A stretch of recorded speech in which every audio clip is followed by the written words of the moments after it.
right, Coach. Tough weekend, a couple of tough opponents there within the conference. Just walk us through the weekend. Yeah, it's unfortunately it's the same old, same old. Don't know why, except for one of our losses.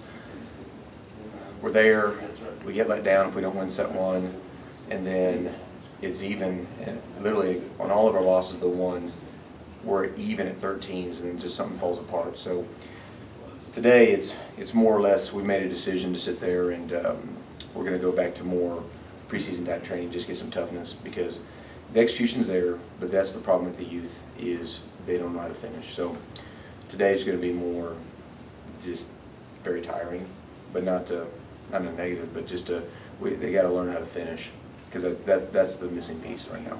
We still have some people banged up, but that really wasn't the issue this weekend. We're there, and then just error after error. So we got to get through that mental hump. You talked last week about winning all your home games, and that because of the big turnover there in the conference. So you still have a chance this weekend going into New Mexico and to see City and Portales. And that's what's weird about the conference is like you feel sorry for yourself, and then you go look at all the scores, and you know Western beats Eastern, Eastern beats Kingsville, Kingsville beats Commerce and Women's, but Eastern was the only win is against Kingsville.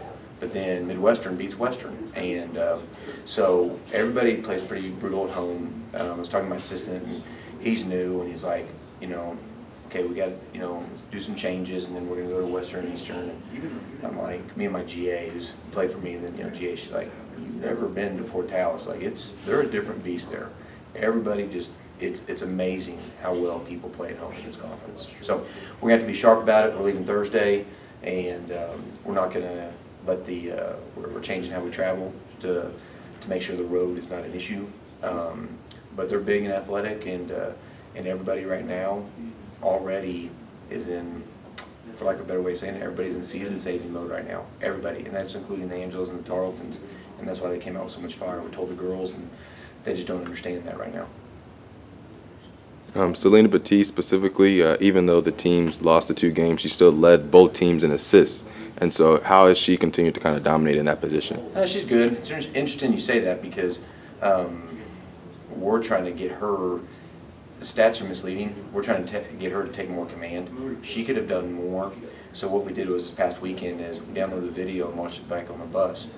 And this is where the frustration of how we're losing is.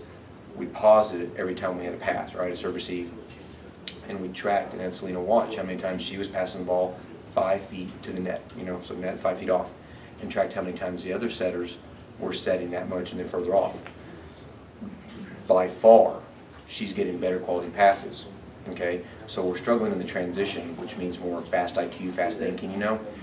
But therefore, since she's getting better passes, we're expecting her to create more opportunities for our hitters. So she's doing good, but what we were trying to highlight is you're actually getting a better opportunity to contact the ball than the other setters. So she is doing good, but we're expecting more from her because of that. Okay, what are some of the key matchups going to be at Western and then at Eastern New Mexico? We're struggling right now setting the block versus the right side attacker, and so what we're going to do is we're going to work a lot on that, and then we're going to actually move 3 to 4 people are getting moved different positions, and we're just going to start parsing what we're doing. We've been giving equal reps, and so now, right now, as far as matchups go, is what we're banking on is 2 kids are going to really buy into the new positions, more in the middle, and athletically we should be able to take advantage of that opportunity. And then, like you said, is like if Selena takes up more ownership and we're encouraging her to dump the ball more, go over on 2, we see those a lot of advantages. It's just simple. Western New Mexico and Eastern, those are if anybody's from there, those are just like Twilight Zone areas.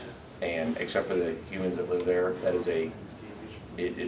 it messes with you, and they're not fun places to play. Ask any athlete in any sport.